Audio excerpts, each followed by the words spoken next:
I'm Marcus Thompson, and in 15 years leading rescue operations across East Africa, I've learned that the most heart-wrenching decisions involve young animals caught in life-threatening situations. But there was one morning in the Amboseli National Park when we encountered a scenario that required immediate action to save a baby zebra from what could have been a tragic end to a very young life. If you've ever witnessed a vulnerable young animal in immediate danger and felt compelled to help, you'll understand this story. Share in the comments about times when you've seen situations that demanded immediate action to protect the innocent. These moments test our deepest instincts about protecting life. This happened 13 months ago during a routine fence inspection along the park boundaries where human settlements meet wildlife corridors. What started as infrastructure monitoring became an emergency intervention that taught me crucial lessons about when natural processes require human guidance to proceed fairly. This is case file number 172, and I'm sharing this story because sometimes protecting wildlife means ensuring that young animals get a fair chance at survival when circumstances beyond their control create unnatural disadvantages. Subscribe if you want more stories about protecting Africa's youngest wildlife, the moments when intervention means giving baby animals the opportunity to grow into the magnificent creatures they are meant to become. The situation was reported by Samuel Kiptu, a Maasai community ranger whose knowledge of animal behavior and territory boundaries made him one of our most trusted field partners. His voice carried the urgency of someone who'd witnessed something deeply troubling. "Marcus, we have an emergency involving a zebra foal that became separated from its herd during last night's fence repair activities. The young one is trapped on the wrong side of the barrier, and a leopard has identified the vulnerability." "This isn't natural predation, Marcus. The foal is healthy and would normally be protected by its mother and herd, but human activities accidentally created separation that's put this baby in mortal danger." Zebra foals are incredibly vulnerable when separated from their protective herds. Their survival depends entirely on the vigilance of adult zebras who can detect and deter predators through coordinated group defense strategies.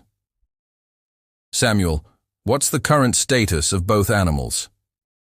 "The foal has been alone for approximately 6 hours. The leopard, a female with cubs, has been stalking for the last hour. Without intervention, this situation will not end well for the zebra."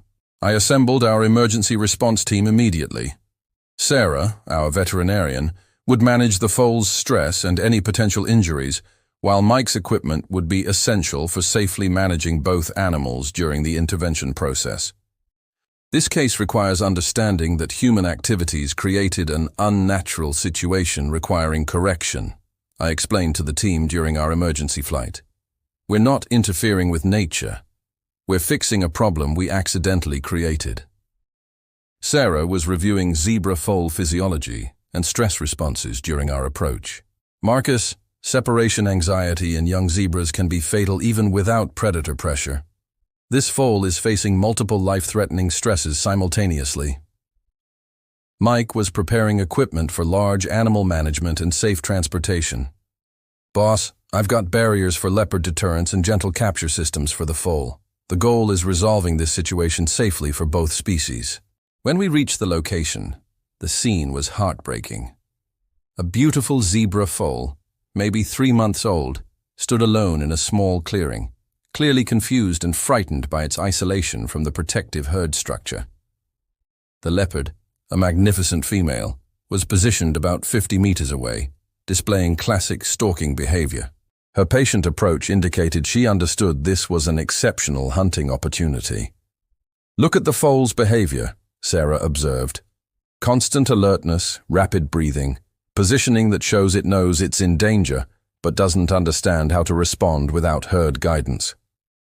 Samuel provided crucial context from the fence line. "The herd is just on the other side of this barrier, maybe 200 meters away. The mother is calling continuously, but the foal can't figure out how to navigate back through the fence opening." Our intervention required extraordinary precision, reuniting the foal with its herd while respecting the leopard's natural hunting instincts and ensuring no animal was harmed during the process. "The priority is creating safe passage for the foal back to its family," I explained to the team.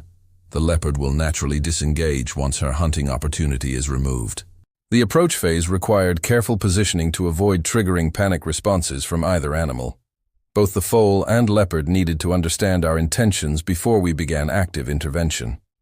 If you've ever been in a situation where you had to help a young person or animal while managing other competing interests, you know how delicate these interventions can be. Let me know in the comments about your experiences protecting the vulnerable. Sarah's expertise in young animal psychology proved crucial.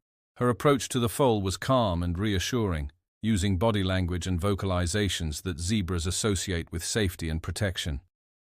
The foal is responding positively to gentle approach, Sarah reported. Heart rate is still elevated, but she's showing curiosity rather than pure fear. This suggests she's ready to accept help. Mike's leopard management involved creating distance through non-threatening deterrence techniques, using sound and movement patterns that encourage territorial displacement without provoking defensive responses from the female. The leopard's reaction to our presence was exactly what we hoped: professional withdrawal rather than increased aggression. She moved to higher ground, maintaining visual contact, but no longer actively stalking. Leopard has disengaged from hunting mode, Mike reported. She's positioned for observation rather than attack. The immediate threat to the foal has been neutralized. With predator pressure reduced, our focus shifted to the complex task of guiding the confused foal back through the fence opening to reunite with her anxious mother and protective herd. The foal wants to return to her family, but can't navigate the fence configuration, Sarah assessed. We need to provide guidance and encouragement without creating additional stress through forceful handling. The reunification process required patience and understanding of zebra family dynamics. The mother's calls from the other side of the fence provided motivation, while our gentle guidance helped the foal find the correct path. Mother is calling continuously from just beyond the fence, Samuel reported. The entire herd is positioned for immediate protection once the foal makes it through the barrier. The breakthrough moment came when the foal suddenly understood our guidance and bolted toward the fence opening, driven by instinct to reunite with her family and the safety of the herd structure. Foal is through the barrier and moving toward the herd, I announced, as the young zebra galloped toward her mother with renewed energy and obvious relief at escaping her isolation. The reunion was emotionally overwhelming. The mother immediately began grooming and comforting her baby, while the herd repositioned to provide maximum protection for the reunited family unit. Perfect outcome, Sarah documented.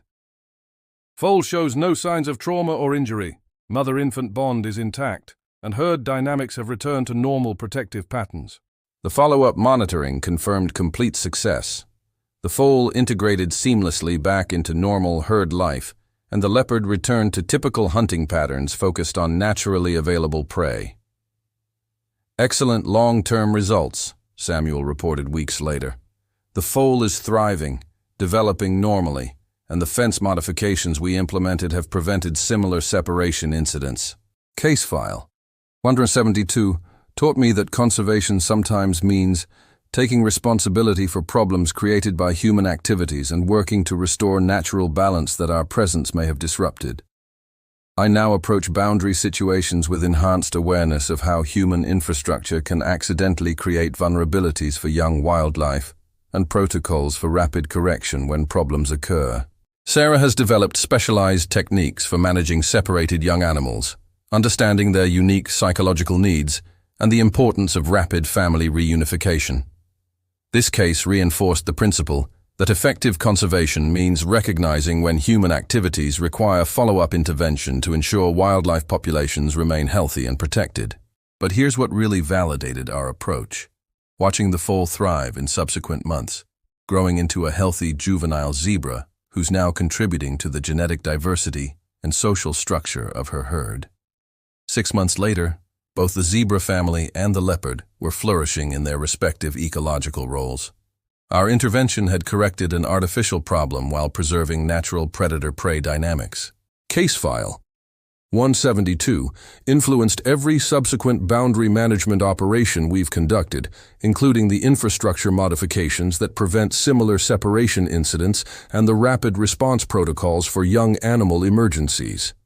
This case also taught me that protecting Africa's youngest wildlife often requires understanding how human activities can inadvertently create dangers and taking responsibility for correcting those problems quickly.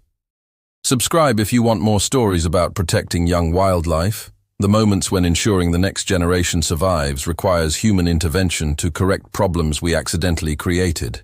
If you want me to share more stories about young animal rescues, especially cases where human activities created problems requiring conservation solutions, or the amazing family reunions that happen when we successfully restore natural protective relationships, let me know which protection story you'd like to explore next. These stories prove that wildlife conservation requires not just love for animals, but responsibility for ensuring our human activities don't inadvertently harm the vulnerable creatures we're working to protect. Which young animal protection story should I share next? Your comments help me choose which cases will be most meaningful for understanding how human responsibility and wildlife protection work together to ensure healthy future generations.